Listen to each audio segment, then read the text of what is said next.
The neon glow of New York City blurred into streaks of vivid color as Philip and Julia exited the hospital's revolving doors. The air, with the smell of exhaust and distant street food, seemed to vibrate with the city's restless vigor. "So," Philip began, a hopeful lilt in his voice, "I was thinking, instead of a restaurant tonight, how about we head back to my place? I made a huge batch of spaghetti last night, and I can heat some up." Julia didn't hesitate. The day had been a brutal assault on her frayed nerves.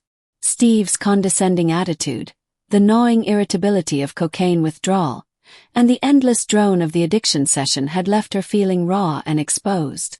The prospect of escaping into the relative quiet of Philip's apartment, away from the judging eyes and suffocating expectations, was intensely appealing. "That sounds perfect," she agreed, nodding with a weary smile. They descended into the clamorous depths of the subway, the air growing dense and humid. As the train rattled along the tracks, Julia leaned her head against Philip's shoulder, her eyes fluttering shut. The rhythmic rumble and sway of the train, coupled with the exhaustion that clung to her like a second skin, threatened to pull her under. Philip wrapped an arm around her, a gentle, protective gesture. With his other hand, he softly stroked her hair. "It's okay, Julia," he said, his voice a low, soothing hum against her ear. "We'll get through this. I'm here to help you. We'll face it together." His words, though simple, resonated deeply. A wave of gratitude washed over her, a brief respite from the unpleasant cravings and self-loathing. She clung to the warmth of his arm, drawing strength from his unwavering belief in her. Philip, meanwhile, was acutely aware of their surroundings. As Julia drifted into a near-sleep state against his shoulder, he cautiously surveyed the crowded subway car.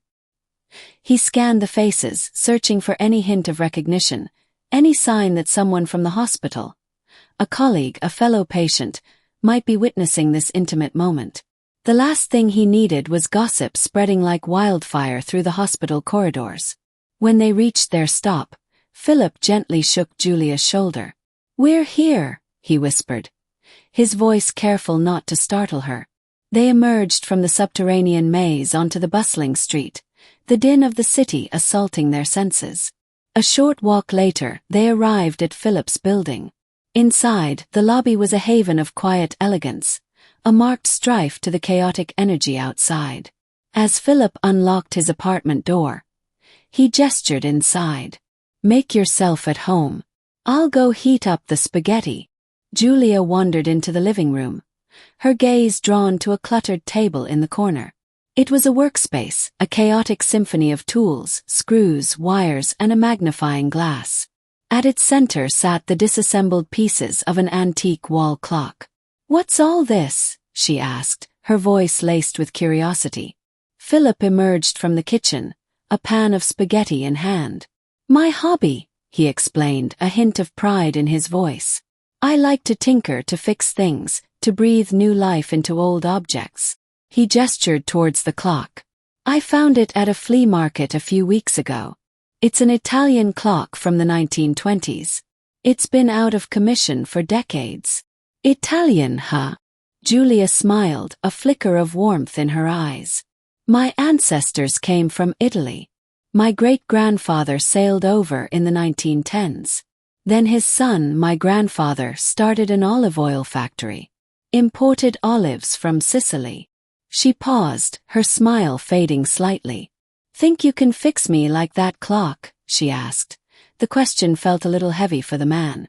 Philip set the pan down on the counter and turned to face her, his gaze intense. "I will try, Julia. But people are harder to fix than clocks.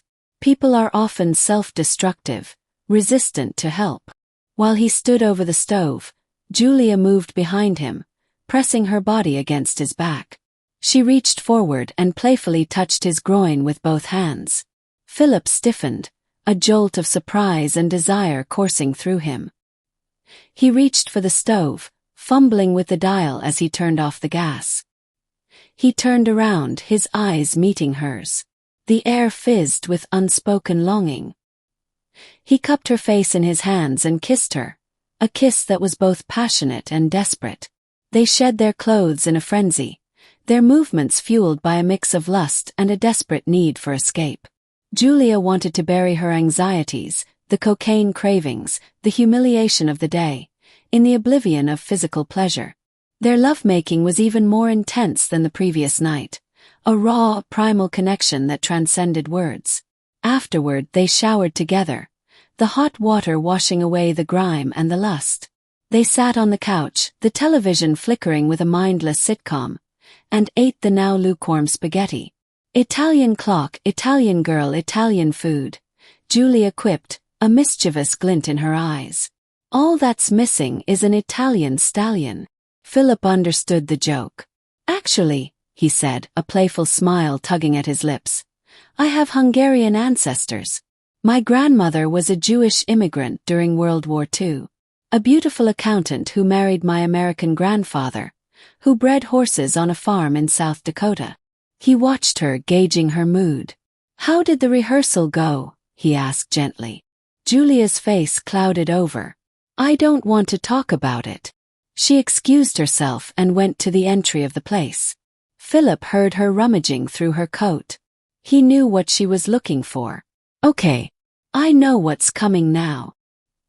He sighed, running a hand through his hair. He faced again that this wouldn't be an easy ride indeed. Julia returned a few moments later, a small plastic bag clutched in her hand. She looked directly at Philip, her expression defiant. She held up the bag, revealing a small amount of marijuana, and then showed him her middle finger. Without a word, she retreated into the bathroom. Philip shook his head, a deep weariness settling over him. He poured himself a glass of white wine and began clearing the dirty plates from the coffee table. When Julia emerged from the bathroom, her eyes glazed a bit red and her movements slightly unsteady, Philip was waiting for her. I have to go to Philadelphia tomorrow, he said, his voice tired. An addiction conference. I have to get up early. You can sleep in. The doorman will let you out.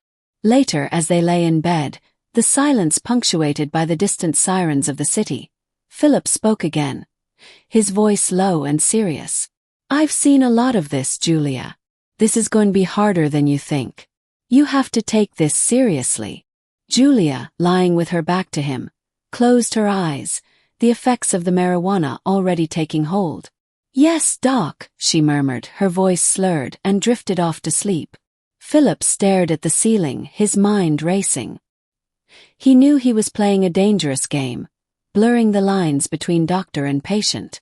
But he couldn't deny the pull he felt towards Julia, the conviction that he could help her, that they could find a way out of the darkness together. He just hoped he wasn't wrong. He hoped he wasn't leading them both further into the abyss.